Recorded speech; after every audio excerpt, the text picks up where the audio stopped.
Informativo Notícias continua com Márcio Souza e Diogo Botti e o Papo de Boleiro. Tenham todos um ótimo fim de semana. Olá, Rita de Cássia, nós vamos sequenciar o Informativo Notícias com o Papo de Boleiro. E se o resultado do Grêmio não havia agradado, o do Inter foi ainda pior. Colorado perdeu para o Corinthians no retorno do Brasileirão. A rodada também do Campeonato Nacional a partir de agora, no Papo de Boleiro.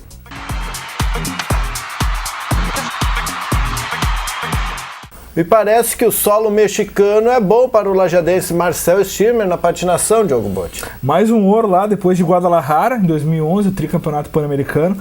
Marcel conquistou ontem o título inédito do Festival Olímpico Pan-Americano, que é uma competição classificatória para o PAN de Toronto, que acontece no próximo ano.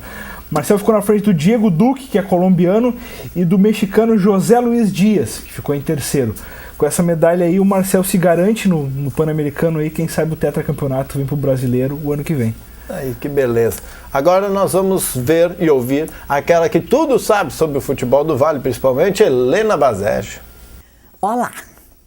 Após o fiasco brasileiro na Copa do Mundo disputada em nosso país, esperava-se uma ação forte e renovadora que partisse da CBF. O que se vê?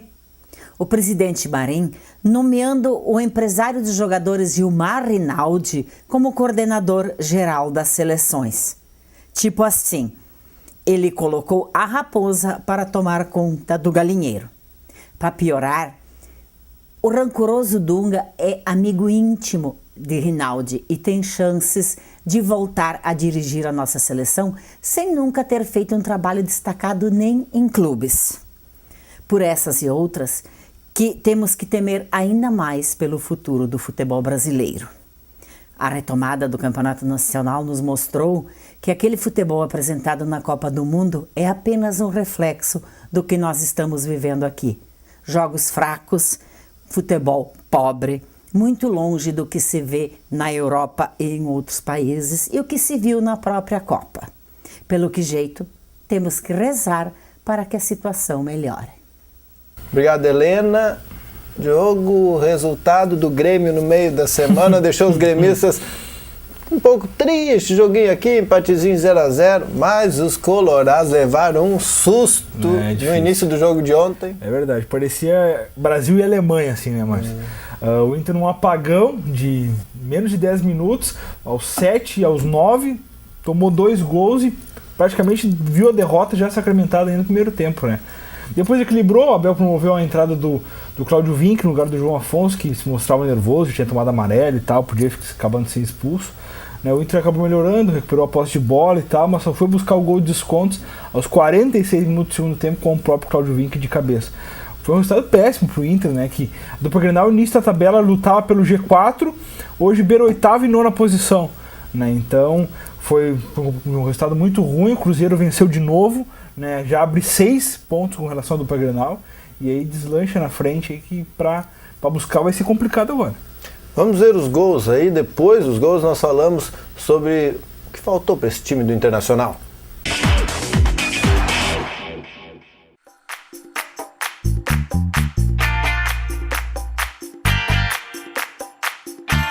Pela Série A, o Corinthians conquistou sua primeira vitória no Itaquerão. Guerreiro abriu o placar e Fagner fez o segundo. Tudo isso antes dos 10 minutos do primeiro tempo. Nos acréscimos do segundo tempo, Cláudio Vinck descontou para os gaúchos.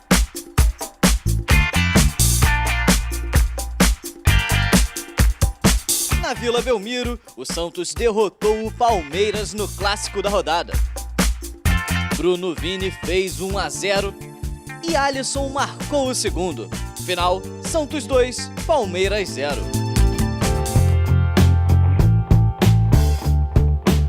No Mineirão, o Cruzeiro garantiu a liderança em cima do Vitória. Alemão contra abriu o marcador para os anfitriões. Ricardo Goulart de cabeça fez 2-0. E o terceiro foi uma pintura de Everton Ribeiro.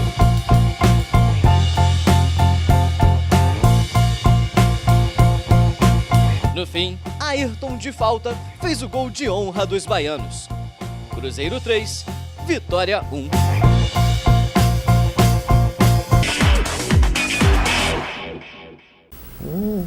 Poderia ter mais gols, né, Diogo Botti? Mas enfim, tá de bom tamanho, tá já de vale. bom tamanho, já vale. O que faltou pro time do Abel, Gil, para acertar a goleira? Na verdade, o Inter faltou preciosismo, na verdade. O Inter tocava a bola e não concluía, né? O Inter tem uma cabeçada do Valdívia no segundo tempo, que o Cássio fez uma grande defesa e por aí, entendeu? Apesar do volume de jogo, da posse de bola sendo do time do Inter, o Corinthians abdiquiu do ataque no segundo tempo e só jogava no contragolpe, o Inter faltou a conclusão.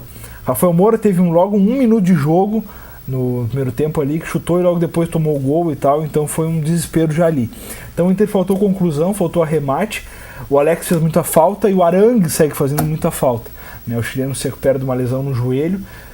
A gente espera que ele esteja à disposição, ainda manter esse mistério do departamento médico do Inter, não liberou ele para o jogo agora do final de semana contra o Flamengo, mas é um acréscimo, se vier, vem muito bem, é um cara que cadencia e toma o jogo para si. Luke, fim de semana? Luke, final de semana, tá liberado, o argentino. Entrou ontem no bid, antes da partida, ele não pôde atuar, porque tem que ser pelo menos 24 horas antes. Né? Tá à disposição do Abel aí, é uma opção boa de velocidade pro segundo tempo. No lado da Arena, que teve esse resultado aí de 0-0 no meio da semana, a preocupação, ou pelo menos as explicações que tem que se dar, é em função do atacante Barcos, do homem da frente do Grêmio. Bancado pelo técnico Anderson Moreira, né? O Barcos deve seguir como centroavante do Grêmio, apesar das boas atuações do Lucas Coelho, que vem se destacando quando entrado, em muito menos tempo do que o centroavante argentino, mas o Barcos está mantido como capitão e como homem de referência do técnico Anderson Moreira.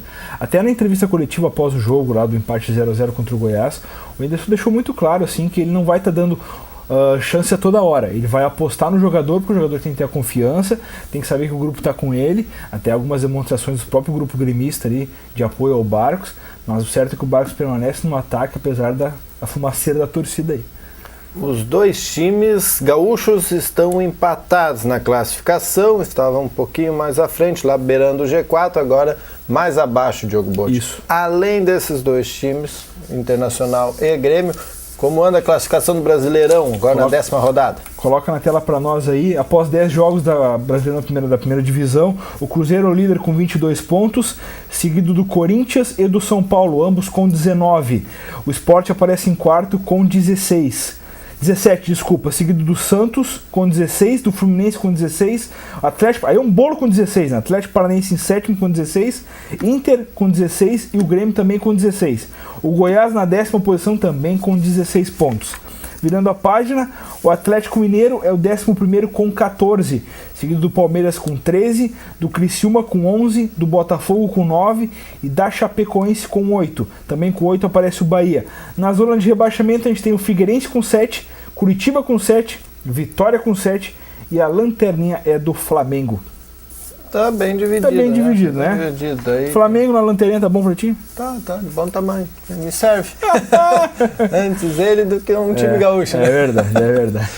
Bom, e neste fim de semana, mais uma rodada, 11ª rodada do Brasileirão. 11ª rodada, do dupla Grenal enfrenta times da zona de rebaixamento, né? Bota na tela pra nós aí. Começando a rodada amanhã, 18h30, o São Paulo enfrenta a Chapecoense. No mesmo horário tem Atlético Mineiro e Bahia e o Figueirense recebe o Grêmio no Orlando Scarpelli. No sábado ainda, às 21 horas, o Botafogo enfrenta o Curitiba. A rodada de domingo começa às 16 horas com Palmeiras e Cruzeiro, Vitória e Corinthians, Inter e Flamengo.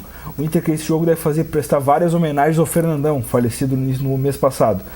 18h30, o Fluminense enfrenta o Santos, mesmo horário para Atlético Paranaense e Criciúma, e fechando a rodada, Goiás e Sport, também 18h30.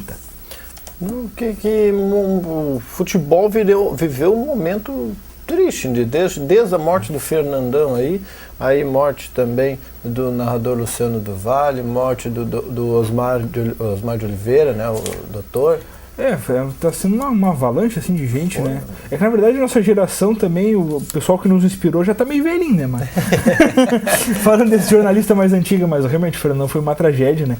Ninguém esperava um cara aí de 36 anos, ídolo colorado aí, que deve ter essas homenagens agora no Beira-Rio, deve estar a esposa dele lá, está confirmada também, deve ter uma série de homenagens pro Fernandão.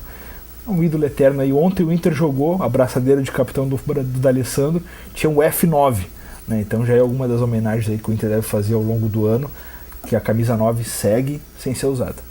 É isso aí. Bom, fim de semana cheio de atividades esportivas para você que gosta de um bom futebol. Não bom igual aquele que estava rolando, mas enfim, bom, né? Vai valer. É o que tem, né, gente? Vamos lá. E nós voltamos na segunda-feira, às 6h com a Rita de Cássia no Informativo Notícias. Na sequência, vem a gente com Papo de Boleiro. Bom fim de semana, até mais. Até logo.